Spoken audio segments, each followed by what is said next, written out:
Bagaimana kabarnya? Semoga kalian selalu sehat dan tetap semangat. Pernahkah kalian pergi ke bengkel?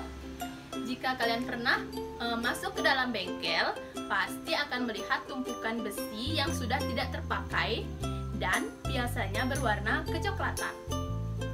Saat kalian pegang, pasti bagian besi yang berwarna kecoklatan akan menempel pada tangan kalian.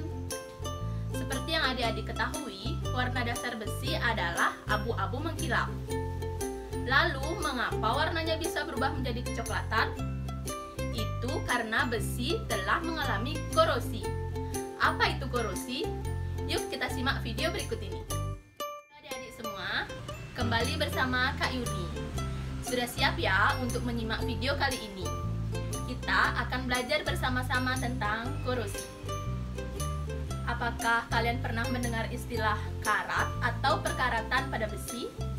Nah, perkaratan yang terjadi pada unsur logam seperti besi disebut juga dengan korosi. Apa itu korosi?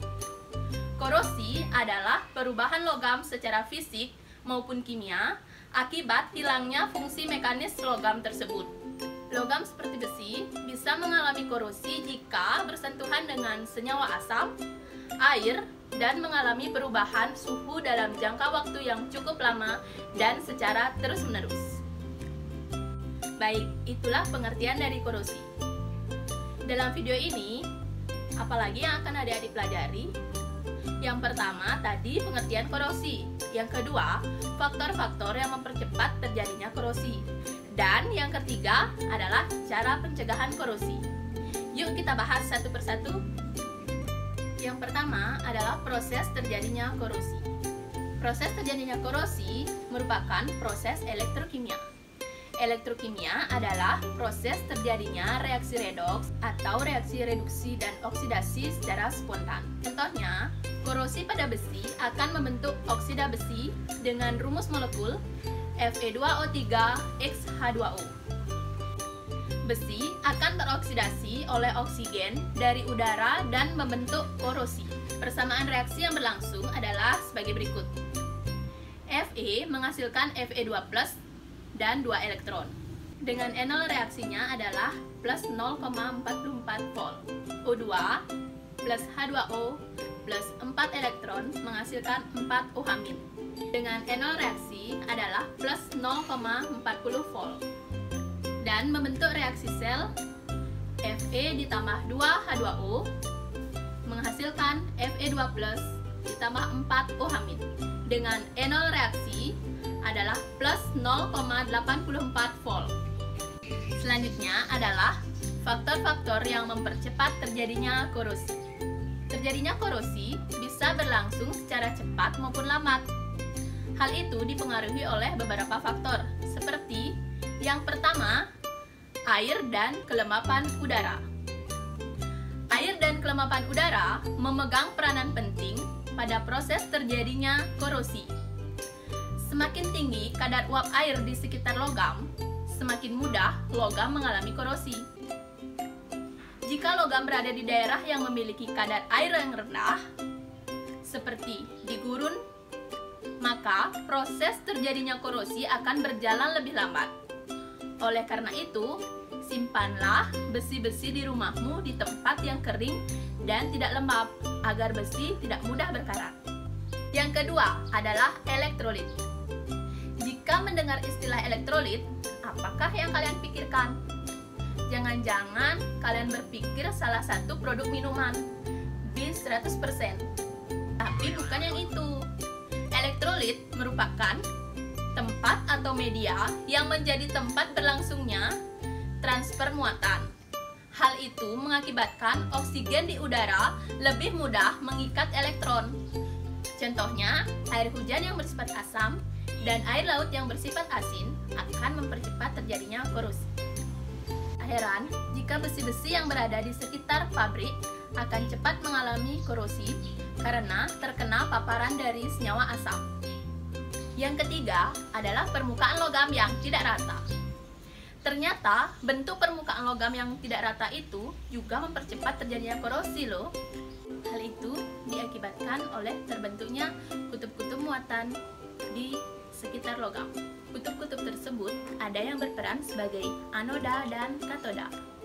Makanya, jika kalian memiliki logam di rumah, jangan lupa untuk membersihkan dan membuat dia tetap licin.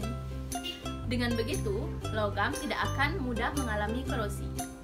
Keempat, terbentuknya sel elektrokimia. Terbentuknya sel elektrokimia ini dilatar belakangi oleh dua permukaan logam yang saling bersinggungan. Jika permukaan logam yang saling bersinggungan ini memiliki perbedaan potensial elektroda, maka akan terbentuk sel elektrokimia. Saat terbentuknya sel elektrokimia, logam yang memiliki potensial elektroda yang lebih rendah akan melepaskan elektron, sehingga terjadilah oksidasi. Nah, oksidasi inilah yang merupakan penyebab utama daripada terjadinya korosi. Itulah beberapa faktor-faktor yang mempercepat terjadinya korosi. Baik, yang terakhir kita akan membahas tentang bagaimana cara pencegahan korosi. Mungkin kamu sempat bertanya-tanya bagaimana cara agar peralatan logam atau besi di rumah tidak berkarat atau mengalami korosi. Mengingat banyaknya barang-barang di sekitar rumah kita yang terbuat dari logam atau besi. Contohnya, pintu gerbang dan pisau. Kamu nggak perlu khawatir. Inilah beberapa cara agar logam atau besi tidak mudah berkorosi. Usahakan agar logam tidak mengalami kontak langsung dengan oksigen atau udara luar. Bagaimana caranya? Dengan membuat lingkungan di sekitar logam itu bebas dari oksigen, yaitu mengalirkan karbon dioksida. Yang kedua, jika cara yang pertama itu terbilang susah, maka kamu bisa melakukan yang kedua, yaitu melakukan pengecatan. Melalui pengecatan, permukaan logam atau besi tidak akan secara langsung bersinggungan dengan udara dan juga uap air, sehingga logam tidak akan mudah mengalami korosi.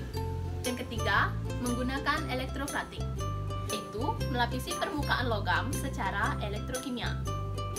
Permukaan logam yang dilapisi berperan sebagai katoda, sedangkan yang melapisi yaitu logam lain berperan sebagai anoda. Contoh elektroplating ini bisa dilihat di badan mobil. Sebenarnya, badan mobil itu terbuat dari besi atau baja. Pernahkah kalian melihat badan mobil yang berkarat? Tentu tidak. Kenapa seperti itu? Karena badan mobil itu sudah dilapisi oleh logam lain, seperti krom, sehingga badan mobil terlihat lebih mengkilap dan lebih indah. Yang keempat, pengorbanan anoda atau perlindungan katoda, yaitu cara untuk mencegah korosi dengan cara mencegah terbentuknya elektrokimia. Perlindungan katoda atau pengorbanan anoda ini dilakukan dengan cara menyambungkan logam yang akan dilapisi dengan logam yang memiliki potensial elektroda yang lebih kecil. Logam dengan potensial elektroda yang lebih kecil berperan sebagai anoda, yang mana dia akan mengalami reaksi oksidasi atau logam yang terkorosi. Selama logam pelapis atau anodanya itu masih ada, maka logam yang dilapisi atau katodanya tidak akan mengalami korosi. Itulah sebabnya kenapa reaksi ini disebut sebagai reaksi pengorbanan anoda dan perlindungan katoda. Yang kelima, membuat paduan atau aloi, yaitu dengan cara mencampurkan besi dengan logam yang lebih tahan karat, seperti krom dan nikel. Campuran ini dikenal dengan nama baja stainless. Baik, itulah pembahasan tentang korosi. Ternyata, korosi itu adalah proses alamiah yang sangat bisa kamu cegah pembentukannya. Sudah jelas kan? Jika belajar kimia itu sangat banyak manfaatnya bagi kehidupan. Tanpa pengetahuan seperti ini, mungkin sudah banyak logam-logam yang seharusnya bermanfaat bagi kehidupan kita jadinya rusak akibat korosi. Oke, semoga video ini bermanfaat bagi adik-adik semuanya. Tetap semangat belajar dan stay safe. Dadah!